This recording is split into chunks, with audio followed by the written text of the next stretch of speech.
مفتی طارق مسعود special. حضرت مولانا یعقوب نانوتوی رحمہ اللہ تعالی کی تنخواہ بڑھانے کا وقت آیا. انہوں نے مدرسے کی انتظامیہ نے کہا کہ آپ کی تنخواہ بہت کم ہے تو ہم چاہتے ہیں تھوڑی سی بڑھا دیں. تو انہوں نے فرمایا ما کانا فی نفسی یعقوب حاجتن الا قضاہا. قرآن کی آیت یہ ہے ما کانا الا حاجتن فی نفسی یعقوب قضاہا. یعقوب علیہ السلام نے جب اپنے بیٹوں کو مصر بھیجا تو سارے خوبصورت لمبے لمبے قداور بیٹے تھے اور 11 بیٹے. تو اتنے خوبصورت 11 بیٹے جب ایک دروازے سے داخل ہوں گے تو حضرت یعقوب علیہ السلام کو خطرہ ہوا کہ کوئی نظر نہ لگ جائے. لوگ بولیں گے اتنے گبلو جوان خوبصورت بڑے بڑے 11 کے 11 یہ کون ہے بھائی خوش قسمت باپ. تو ان کو تھوڑا خطرہ ہوا کہ نظر نہ لگ جائے تو اپنے بچوں سے کہا لا تدخلوا من باب واحد. مصر شہر میں جب داخل ہو تو ایک دروازے سے داخل مت ہونا, مختلف دروازوں سے داخل ہونا. 2 ادھر سے چلے جائیں, 2 ادھر سے چلے جائیں, 2 ادھر سے. نظر سے بچنے کا اہتمام کیا انہوں نے. اب چونکہ نظر سے بچنے کا اہتمام صورتاً یہ توکل کے خلاف لگتا ہے دیکھنے میں کہ آپ اللہ پہ اعتماد نہیں کر رہے, آپ الگ الگ دروازوں سے بھیج رہے ہو. تو اس اشکال کا جواب یعقوب علیہ السلام نے خود دیا, حالانکہ کسی نے آپ سے سوال پوچھا نہیں تھا. اس سے پتہ چلتا ہے کہ کہیں بدگمانی کا موقع ہو نا تو آپ کو خود ہی اس کو کلیئر کرنا چاہیے. آپ پہ اگر انگلی اٹھ سکتی ہے تو یہ نہیں کہ لوگ آپ پہ آ کے اعتراض کریں گے پھر آپ جواب دو گے. کہیں خطرہ ہو کہ لوگ بدگمان ہو سکتے ہیں, خود ہی کلیئر کر دو اس کو. ہمارے یہاں ہو کیا رہا ہے, خطرہ ہوتا ہے بدگمان ہوں گے, لوگ آ کے پوچھتے ہیں تو الٹا غصہ ہو جاتے ہیں کہ تم کون ہوتے پوچھنے والے, تم کیوں پوچھ رہے ہو. یعنی یہ فرض کر لیا کہ میں اتنا نیک ہوں کہ مجھے بہت نیک سمجھو, مجھ سے پوچھنے کی بھی اجازت نہیں ہے کسی کو. اتنا نیک مارکیٹ میں, اور اگر نیک ہوتا نا تو یہ تکبر سے اتنا کھوپڑی خراب نہ ہوتی. یہ کبر ہے, پوچھ لیا تو کیا ہو گیا بھائی, آپ بتا دو کہ بھائی یہ ہے. آج کل تواضع نہیں ہے تکبر ہے, اس کا لیبل اس کو تواضع کہا. تواضع آج کل اس کو کہتے ہیں یوں کر کے بیٹھا ہوا بس. یہ تواضع تھوڑی ہے, یہ تو اسٹائل ہے. تواضع بھی دل کی کیفیت کا نام ہے. آپ اپنے آپ کو بہت نیک سمجھ رہے ہو, کیوں سمجھ رہے ہو بھائی, تم بھی انسان ہو جیسے سارے انسان ہیں. روٹی کھاتے ہو, بیت الخلاء جاتے ہو, گھنٹوں گھنٹوں بیٹھتے ہو وہاں جا کے. تو تبھی مولانا شرف علی تھانوی کہتے تھے لوگ میرے پاس آتے ہیں بیعت کر کے, کہتے ہیں ہمیں بھی بزرگ بننا ہے. فرمایا انسان کے بچے بن جاؤ, بزرگ بننے کی ضرورت نہیں ہے. بس فرمایا بزرگ بننے کا ہر ایک کو شوق ہوتا ہے, انسان بننے کا لوگوں کو شوق نہیں ہوتا. اچھے انسان بنو بس, اسی کو بزرگ بولتے ہیں. مارکیٹ میں بزرگ مل رہے ہیں نا عجیب ٹائپ کے. جو بزرگ ہوتا ہے اس میں تواضع ہوتی ہے. پہلے بزرگوں کی طرف سے خلافت ملتی تھی نا تواضع دیکھ کے کہ یہ میرا مرید ہے, اس میں تواضع ہے, عاجزی ہے, انکساری ہے, اللہ کا خوف ہے, وہ خلیفہ ہوتا تھا. آج کل خلیفے کا کھوپڑا جو آؤٹ ہوتا ہے وہ سمجھتا ہے کہ میں خلیفہ ہوں تو میں کوئی الگ سی فلم ہوں. سب انسان ہیں, انسان کے بچے بن کے. مجھے بہت غصہ آتا ہے جو تکلف والے لوگ ہیں نا, میری بنتی نہیں ہے بالکل بھی. سیدھے سیدھے رہو جیسے ساری دنیا رہتی ہے. تو بھلک سے تم کوئی نئی مخلوق ہو کیا, بزرگ ہے تو کیا کریں, تمہارا بچا ڈالیں ہم. ہمیں عزت دینی ہے اپنے ماں باپ کو, جو ہم سے بڑے ہیں علماء, رسپیکٹ سے ملنا ہے ان سے بس. سارے بڑے ہمارے لیے کیا ہیں, اور جو آپ کے پیر و مرشد ہیں ان کو زیادہ رسپیکٹ دو. لیکن ہے وہ بھی انسان بھائی. کہاں سے کہاں بات چلی گئی بیچ میں, یہ قیام و طعام جو آتا رہتا ہے نا. ہاں مولانا یعقوب, وہ میں قرآن کا واقعہ سنا رہا تھا کہ یعقوب علیہ الصلاۃ والسلام پیغمبر تھے. اپنے بیٹوں کو انہوں نے کہا کہ مختلف دروازوں سے داخل ہو. تو ابھی اشکال ہونے لگا, آپ اللہ کے پیغمبر ہو کہ بھی اللہ پہ توکل نہیں کر رہے, نظر سے بچنے کا اہتمام کر رہے ہو. بھائی نقصان ہونا ہوگا تو ویسے ہی ہو جائے گا, نہیں ہونا ہوگا تو نہیں ہوگا. تو کسی نے اشکال کیا نہیں, لیکن خود قرآن نے بلکہ جواب دے دیا. بلکہ خود یعقوب علیہ السلام نے پہلے جواب دیا کہ میں تمہیں اللہ سے بے پرواہ نہیں کر رہا، اللہ نقصان پہنچانا چاہے گا تو مختلف دروازوں سے داخل ہو کے بھی نقصان پہنچا دے گا. ما اغنی عنکم من اللہ شیئا، میں اللہ سے نہیں بچا رہا، اللہ سے نہیں لڑ رہا ہوں، اور اگر اللہ بچانا چاہے گا سارے ایک گیٹ سے داخل ہوگے تو بھی کچھ نہیں ہوگا. ایسا نہیں ہے کہ میں اللہ پہ توکل نہیں کر رہا، بلکہ ما کانا الا حاجتن فی نفس یعقوب قضاها، یعقوب علیہ السلام کے دل میں ایک حاجت تھی کہ احتیاط کرنے میں کیا جا رہا ہے، بھئی جانا تو ہے ہی، مختلف دروازوں سے چلے جائے تو کیا جا رہا ہے اس میں. تو ایک دل میں ایک خلش تھی، جو کہتے ہیں نا بھائی میری چھٹی حص کہہ رہی ہے یار احتیاط کر لو، تو کیا جا رہا ہے، اس راستے سے نہیں گزرنا چاہیے، ادھر سے چلے جاؤ، حالانکہ اس راستے پہ بھی کوئی خطرہ نہیں ہے، لیکن ایک زندگی بھر کا ایک غم رہے گا کہ کاش ہم یوں کر لیتے، یوں نہ کرتے. تو یعقوب علیہ السلام کے بارے میں قرآن کہتا ہے ما کانا الا حاجتن فی نفس یعقوب، یہ صرف یعقوب علیہ السلام کے دل میں ایک خواہش تھی کہ پوری ہو جائے، تو انہوں نے اس کو پورا کر لیا، لیکن ان کا اصل اعتماد کس پر تھا؟ اللہ پر. تو قرآن کی آیت یاد رہے گی، ما کان الا حاجتن فی نفس یعقوب قضاها، یہ محض ایک احتیاطی تدبیر تھی جو دل میں ایک خیال پیدا ہوا، انہوں نے کہا ایک خیال ہے اس کو پورا کر لو تاکہ دل کیا ہو جائے، مطمئن ہو جائے. تو یہ محض ایک حاجت تھی یعقوب علیہ السلام کے دل میں جس کو انہوں نے پورا کر لیا، بس اس سے زیادہ اس کی حیثیت کچھ نہیں تھی. تو مولانا یعقوب نانوتوی کے مدرسے نے ان کو کہا ہم آپ کی تنخواہ بڑھانا چاہتے ہیں، شاید آپ کی ضرورتیں پوری نہیں ہو رہی. تو انہوں نے جواب میں قرآن کی آیت پڑھی، ما کانا فی نفسی یعقوب حاجتن الا قضاها، یعنی قرآن کی آیت نہیں پڑھی، اس جیسے الفاظ کہے. اور کیا مطلب؟ حاجت کے لفظ کو مؤخر کر دیا، یعقوب کے لفظ کو پہلے لے آئے. کیا مطلب؟ ما کان فی نفسی یعقوب حاجتن، بھائی یعقوب کے دل میں جتنی بھی حاجتیں ہیں قضا وہ پوری کر چکا ہے، مزید کسی حاجت کو پورا کرنے کی ضرورت نہیں ہے. بھائی یعقوب علیہ السلام کے دل میں تو ایک حاجت تھی نا کہ دروازے مختلف دروازوں سے جائیں، تو انہوں نے وہ حاجت پوری کر لی. تو یعقوب نانوتوی کہتے ہیں یہ والا جو یعقوب ہے جس کے دل میں کوئی حاجت ہے نہیں جس کو پورا کرنے کی کوشش کی جائے، تو وہ والے یعقوب کے دل میں تو ایک حاجت تھی، انہوں نے کر لی، میرے پاس تو کوئی حاجت ہی نہیں ہے تو میں کیا پورا، جیسے میری تنخواہ بڑھانے کی ضرورت نہیں ہے. نہیں یار میرا خیال ہے اب آپ اماموں کی تنخواہیں اور کم کر دینا جا کے یہ بیان سن کے، پہلے بیچاروں کو نچوڑا ہوا ہے. یہ حدیثیں جا جا کے لوگ نا اماموں کو سنا رہے ہوتے ہیں واقعات، اپنے لیے استغنا ہے، دوسرے کے لیے کیا ہے، ہاتھ کھلا ڈلا رکھو. اپنے باس کو جا کے بولو کہ مجھے تنخواہ کی ضرورت نہیں ہے. میرا مقصد یہ نہیں ہے کہ آپ اپنی کمپنی میں تنخواہ بڑھانے کی بات نہ کریں، وہ تو بات کریں، تو دنیا کا طریقہ ہے، جو آپ کا حق ہے آپ کو ملنا چاہیے. دل میں کیا پیدا کرو، اللہ سے یہی کہو اے اللہ میری تو نے تمام حاجتیں پوری کر دی ہیں، جو حق ہے وہ تو لیں آپ، لیکن جو حق نہیں ہے اس سے کیا ہو، مستغنی. آپ کہیں جاب کرتے ہیں وہاں تو تنخواہ بڑھوائیں، آپ میں کام کر رہا ہوں تو میری تنخواہ بڑھائی جائے، جو بھی دنیا میں ایک طریقہ ہوتا ہے. لیکن جہاں آپ نہیں کر رہے کچھ، رشتہ داروں سے آپ کا کیا لینا دینا بھائی، تو لینے کے بجائے دینا سیکھیں. کچھ گھنے ہوتے ہیں دوستوں کی دعوت میں ہمیشہ ان کا خرچہ کرا رہے ہوتے ہیں، پیڑے کھا رہے ہوتے ہیں بیٹھ کے. دینا سیکھو، دینا. تو غنا کیا ہے؟ دل کا غنا. غنا کا مطلب کیا ہے؟ اللہ نے مجھے جو دیا ہے وہ میری ضرورتوں سے زیادہ نہیں بلکہ بہت زیادہ ہے، ضرورت ہی نہیں ہے مجھے. جب ضرورت نہیں ہے تو کسی کے سامنے ہاتھ پھیلائے گا ہے بھائی؟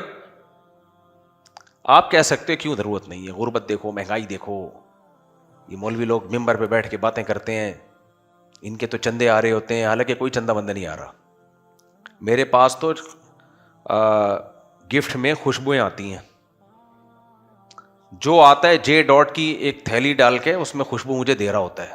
کل ایک صاحب آئے وہ بھی جے ڈاٹ لے کے، میں نے کہا میرے پاس اتنی خوشبوئیں جمع ہو رہی ہیں میں سوچ رہا ہوں ان تمام خوشبوؤں پہ ٹی ڈاٹ لکھوا کے اپنا بزنس شروع کر دوں. بہترین آپشن آ گیا میرے پاس. جے ڈاٹ کا آدھا بزنس تو مجھ سے چل رہا ہے بھائی. جس نے خوشبو گفٹ کرنی ہوتی ہے, جس نے کوئی گفٹ دینا ہوتا ہے, جاتا ہے جے ڈاٹ پہ خوشبو خریدی اور میرے پاس آفس میں لا کے رکھ دی. تو میرے پاس بہترین آپشن ہے. میں ان خوشبوؤں پہ کیا سوچ رہا ہوں, میں سوچ رہا ہوں اس پہ ٹی ڈاٹ لکھوا دوں, اور مجھے تو اب کوئی پروڈکٹ بنانے کی ضرورت نہیں, بنی بنائی پروڈکٹ مل رہی ہے. میں کیا کروں گا اتنی خوشبوؤں کا بھائی. اور یہ میں تو وہ الکوہلک خوشبو ویسے ہی نہیں لگاتا, اس لیے نہیں کہ ناجائز ہے, جائز ہے وہ بھی, لیکن مجھے دیسی چیزیں ہی پسند ہیں. آرٹیفیشل چیزیں, یہ الکوہلک خوشبو تو کیمیکل ہے, تو دماغ میں چڑھتی ہے, پتہ نہیں اچھی کیسے لگتی ہے لوگوں کو. کہیں الکوہلک خوشبوئیں لگی میں جا کے تھوڑی دیر میں دماغ چکرانے لگتا ہے. آرگینک خوشبوئیں آپ دیکھو, چنبیلی ہے, گلاب ہے, امبر ہے, خس ہے, اوریجنل عود ہے. آج کل اوریجنل عود نہیں آ رہا, جو اوریجنل عود ہے آپ دیکھو دماغ معطر ہو جاتا ہے. گھنٹوں بیٹھے رہو گے کچھ نہیں ہوگا. رات کی رانی کی خوشبو دیکھی ہے نا, کبھی سر میں درد ہوتا ہے اس سے ہے, کیونکہ آرگینک ہے. تو دیسی کھایا کرو. شادیاں کرنا بھی دیسی لوگوں کا کام ہے, ولایتی لوگ شادی نہیں کرتے. انگریز ولایتی ہے نا, شادی تھوڑی گرل فرینڈ رکھتا ہے. بچے پیدا کرنا پڑھے لکھے لوگوں کا کام ہے, یہ میرے جیسے دیسیوں کا کام ہے. بولو, پڑھے لکھے لوگوں کے تو ایک بچہ ہوتا ہے جس کو دنیا میں پڑھا لکھا سمجھا جاتا ہے. میں یہ نہیں کہہ رہا کہ میں جاہل ہوں, یعنی پڑھے لکھے کو, جو دنیا میں پڑھے لکھے کا جو مفہوم ہے, وہ تو ایجوکیٹڈ لوگ تو شادی نہیں کرتے بھائی. 40 سال 50 سال کے بعد شادی, اور ایک بچہ, وہ بھی بہت ہی پڑھا لکھا, پیدائشی پڑھا لکھا ہوتا ہے. وہ اس کو اتنی تمیز سکھاتے ہیں, آداب ایک ہے نا, بڑی تمیز سے پالتے ہیں, تربیت بہت ٹائٹ کرواتے ہیں اس کی. آئیے بیٹھیے جائیے کھائیے, یہ اس کو سکھا کہتے ہیں ایک پلاؤ ایک رکھو مگر تمیز سے پالو. اور دیسیوں کے, میرے جیسے دیسی کی 4 بیویاں ہوتی ہیں, دے مر 4.5, ہر سال نیا پروڈکٹ آ رہا ہے مارکیٹ میں.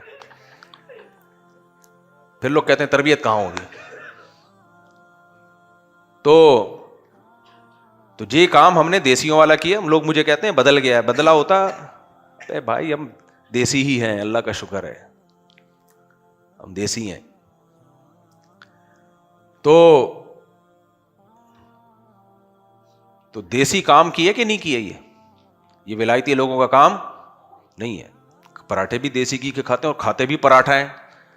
دیسی لوگ پراٹھے کھاتے ہیں, دیسی لوگ پراٹھا نہیں کھاتے, دیسی لوگ بریڈ کھاتے ہیں. اب تو ڈبل روٹی کہنا بھی چھوڑ دیا انہوں نے. اب کیا کہتے ہیں, ڈبل روٹی بھی, پرانے لوگ اس کو ڈبل روٹی کہتے تھے.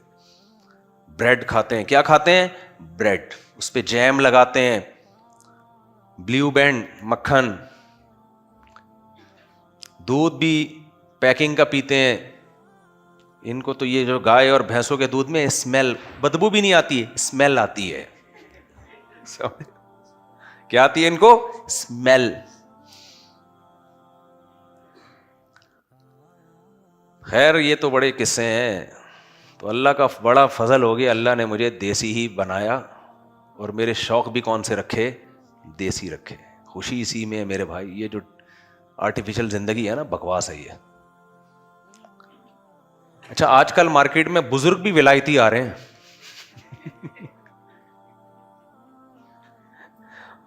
دیسی بزرگ تو تواضع ہوتی ہے اس میں یار, بیچارہ چلتا ہے پھرتا ہے بیٹھتا ہے. اب جو مارکیٹ میں بزرگ آ رہے ہیں, چند بڑے بزرگوں کو چھوڑ کے, میں کون, میری کیا اوقات, لیکن جو 2 نمبر ہی ہیں وہ لوگ ان کو 1 نمبر سمجھ رہے ہوتے ہیں. ان کے چلنے کا اسٹائل دیکھو. دلہن کو جب رخصت کر کے نا پرانے زمانے میں لے کے جاتے تھے, کیسے خراما خراما چل رہی ہوتی تھی, شرم کی وجہ سے چلا نہیں جاتا تھا. گردنیں دیکھ لو. ایک بزرگ کو میں جانتا ہوں, ہر وقت اس کی خانقاہ کے باہر موٹے موٹے دمبے, بکرے بھی نہیں, اور اس کی اپنی گردن بھی ماشاءاللہ اتنی موٹی ہے. میں نے کہا یہ بزرگ ہے یار. جماعت سے نماز نہیں ہے.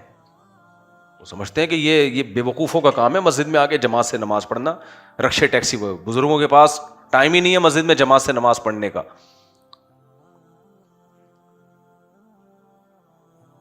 کھائے جا رہے ہیں, لنگر چل رہے ہیں صبح و شام. ان کے مریدوں کی گردنیں بھی اتنی کولیسٹرول کے ڈبے بن چکے ہیں, یہ اسلام ہے یار. مجھے پھر غصہ آتا ہے کہ تم جو مرضی کرو بھائی, دنیا میں کھا رہے ہیں نا, اسلام کا لیبل تو مت لگاؤ اس کے اوپر. اسلام میں کھانا عبادت نہیں ہے, روزہ عبادت ہے. کھانے کو تو اسلام پسند ہی نہیں کرتا. حضرت شیخ الحدیث مولانا زکریا رحمۃ اللہ علیہ ایک مجلس میں بیٹھے ہوئے تھے, کھانا چل رہا تھا تو بحث چل پڑی کہ حضرت کھانے کے بعد میٹھا کھانا سنت ہے یا نہیں ہے. سب علماء میں بحث ہو گئی. حضرت شیخ الحدیث خاموش بیٹھے ہوئے تھے. کسی نے پوچھا حضرت آپ اتنے بڑے حدیث کے ماہر ہیں, آپ بتائیں. انہوں نے فرمایا پہلے یہ تو پوچھو کھانا کھانا بھی سنت ہے یا نہیں ہے. فاقے کرنا سنت ہے, کھانا کھانا تھوڑی سنت ہے. یہ اب میں پراٹھوں پر بیان کرتا ہوں لیکن میں نے کبھی سنت قرار دیا اس کو ہے بھائی ہمارا اپنا عمل ہے, یہ سنت نہیں ہے. سنت تو فاقے کرنا ہے, بھوکا رہنا سنت ہے. کھانا تو شدید ضرورت میں, جب شدید بھوک لگے, آپ کا گزارا نہیں ہو رہا, تو بھی حدیث میں آتا ہے میدے کے 3 حصے کرو, ایک حصہ کھانا, ایک ہوا کے لیے بھی چھوڑو اور ایک پانی کے لیے چھوڑو. ہم پھول بھرتے ہیں, سانس لینا مشکل ہوتا ہے, پھیپڑے پریشان ہوتے ہیں, پھول کے جائیں کہاں, ہم جگہ ہی نہیں مل رہی ہوتی. پھر اس پہ پانی تو دور کی بات, کولڈ ڈرنک چڑھا رہے ہوتے ہیں. کولڈ ڈرنک چڑھا, میں تو کہتا ہوں اب تک مرے نہیں ہیں, اس پہ اللہ کا شکر ادا کرو. لوگ کہہ رہے ہوتے ہیں 60 سال میں مر گیا, 50 سال میں مر گیا, اتنی جلدی مر گیا. میں کہتا ہوں بھائی بہت دیر سے مرا ہے. جو لائف اسٹائل ہے نا اس حساب سے بہت جی گیا. یہ تو فطرت نے بچایا اس کو کہ یار شاید کچھ توبہ کر لے. میں تو مرنے کا ارادہ ہے لیکن ہم تجھے اللہ مہلت دیتا ہے نا. کھا کیا رہے ہیں ابھی, کیا چھوڑو, میں کیا بیان لے کے بیٹھ جاؤں. یہ سب اسلام, اور اس کو لیبل کیا ہے, کنڈے, اس میں کیا کھلایا جاتا. مجھے یاد ہے بچپن میں ہم کہیں گئے تو ہمارے دوست لگے کہ کنڈوں کی دعوت ہے. ہمیں کیا پتا تھا کنڈے کیا ہوتے ہیں, ہم تو نگل لیے. بیٹھے تو پتہ نہیں وہ امام حسین کے کنڈے تھے کس کے, مجھے تو نہیں اب یاد رہا. وہ ایسے تافتان اتنی بھاری بھاری, پھر محرم کے حلیم, پھر ربیع الاول کی, یہ اسلام چل رہا ہے ہمارا. محرم میں کھانے کے الگ چیزیں پھوڑی جاتی ہیں, سبیلیں پھوڑی جاتی ہیں, شربت پی جاتے ہیں. امام حسین بھوکے پیاسے شہید ہو گئے اور ہم محرم میں کیا کر رہے ہیں, خوب پی کے اور موٹے ہوتے جا رہے ہیں. یہ غم منانے کا کون سا طریقہ ہے بھائی. ربیع الاول میں نبی صلی اللہ علیہ وسلم کی اگر پیدائش ہوئی ہے تو نبی کی تعلیمات کو فالو کیا جائے گا نا. آپ پیر کے دن پیدا ہوئے, آپ نے پیر کے دن روزہ رکھا, بتا دیا کہ میرے دن کو منایا نہیں جائے گا کیونکہ روزہ اور عید جمع نہیں ہو سکتے. اور اگر کسی کو شوق ہے تو کھانا پینا چھوڑ دے. ہم اسی دن دبا کے پھوڑتے ہیں, حلوے, مانڈے, رسگلے, زردے, سب میٹھی چیزیں جو ساری باڈی کو سست کر. میں نے ایک دفعہ بیان کیا تھا, اسلام نے جو خوراکیں بتائی ہیں نا, ایک خوراک بھی ایسی نہیں ہے جو باڈی میں سستی پیدا کرے. نبی صلی اللہ علیہ وسلم نے دعا مانگی, اللہم انی اعوذ بک من الکسل, اے اللہ میں سستی سے تیری پناہ مانگتا ہوں. اس سے پتہ چلتا ہے ہمارے نبی کو چستی پسند تھی, سستی پسند نہیں تھی. تو ہر وہ چیز جو آپ کو سست کر دے اسلام اس کو پسند کرے گا. دیکھو اسلام زنا کو ناپسند کرتا ہے کہ نہیں کرتا. اس لیے اسلام نے کہا زنا کے قریب بھی مت جاؤ, کیونکہ جب زنا حرام ہے تو ہر وہ چیز جو زنا کے قریب لے کے جائے وہ بھی کیا ہے, حرام. لہذا آپ نے فرمایا آنکھیں بھی زنا کرتی ہیں, کان بھی زنا کرتے ہیں, زبان بھی زنا کرتی ہے, یعنی غیر عورت سے کو دیکھو بھی مت, اس سے دلچسپی مت لو, اس کی باتوں کو مت سنو. یہ تمام چیزیں زنا کے قریب لے کے جاتی ہیں. اسلام کا اصول ہے, اسلام جب کسی چیز کو حرام قرار دیتا ہے تو اس کے مقدمات کو بھی حرام قرار دے دیتا ہے. عورت جب طلاق ہو جائے, طلاق بائن ہو یا شوہر مر جائے, عدت میں ہوتی ہے تو عورت سوگ منائے گی, زینت اختیار نہیں کرے گی. کیوں؟ اس لیے کہ ایک وجہ تو یہ کہ شوہر کی نعمت چھن گئی, اس سے سوگ منائے وہ. دوسری ایک بڑی وجہ کیا ہے کہ اس دوران اس کے لیے نکاح حرام ہے. تو جب نکاح حرام ہے تو زینت اختیار کرنا جس سے لوگوں کی اس کی طرف رغبت ہو اور وہ نکاح کا پیغام بھیجیں, یہ عمل بھی حرام کر دیا شریعت نے. سمجھ میں آ رہی ہے بات کہ نہیں آ رہی ہے؟ بھائی نکاح حرام تھا نا اس دوران, تو اگر وہ زیب و زینت اختیار کرتی, مردوں کی طبیعت مائل ہوتی, مرد نکاح کا پیغام بھیجتے, تو اسلام نے کہا نہیں، چونکہ نکاح حرام ہے، وہ کام بھی حرام ہے جس سے لوگ تمہاری طرف نکاح کی رغبت کریں. عدت ہو جائے پھر زینت اختیار کرو. میں سمجھا پا رہا ہوں اپنی بات؟ یعنی اسلام جب کسی چیز کو ناجائز قرار دیتا ہے تو وہ ہر اس کام سے بھی روک دیتا ہے جو اس ناجائز کی طرف لے کر جائیں. دیکھو اسلام نے جب شراب کو حرام قرار دیا تو ابتدائے اسلام میں شراب کے برتن بھی حرام کر دیے، اس کو بھی توڑ دو. کیوں توڑ دو بھائی؟ وہ برتن تو وہی ہے نا، برتن میں شراب بنتی تھی، مخصوص برتن ہوتے تھے، تو اس برتن کو دیکھ دیکھ کے شراب کی یاد آئے گی، تو حکم دیا کہ یہ برتن بھی کیا کرو، اس کو بھی توڑو. حالانکہ اس برتن میں پانی رکھا جا سکتا تھا، کھجوریں رکھی جا سکتی تھی، برتن تو حرام نہیں ہوتا نا. کیا خیال ہے بھائی؟ برتن کا کیا قصور ہے بھائی؟ لیکن چونکہ یہ وہ برتن ہے جس میں شراب ہوتی تھی، نبی صلی اللہ علیہ وسلم نے ان برتنوں کو بھی توڑنے کا، ان مٹکوں کو توڑنے کا حکم دیا جن میں شراب بنتی ہے. کیونکہ توبہ کرنے کے بعد اگر وہی برتن پہ نظر پڑے گی بار بار شراب کی یاد آئے گی. کچھ لوگ برائی سے توبہ کرتے ہیں لیکن انہی جگہوں پہ گھوم رہے ہوتے ہیں جا جا کے. تو اس سے ہمیں ایک بات پتہ چل گئی کہ اسلام جب کسی چیز کو حرام قرار دیتا ہے تو اس حرام کی طرف لے جانے والے راستوں کو بھی بین کر دیتا ہے. اب اصول سمجھ میں آ گیا کہ نہیں آیا؟ اب ہم آتے ہیں، اسلام میں سستی حلال ہے یا حرام ہے؟ اسلام کو سست آدمی پسند ہے یا چست؟ نبی نے چستی سے پناہ مانگی ہے یا سستی سے؟ تو اس سے پتہ چلتا ہے کہ ہر وہ چیز جو آپ میں سستی پیدا کرے وہ بھی نبی اور اسلام کو پسند. یار اتنے سستوں کے نہیں ہے کا جملہ تمہارے منہ سے نہیں نکل رہا.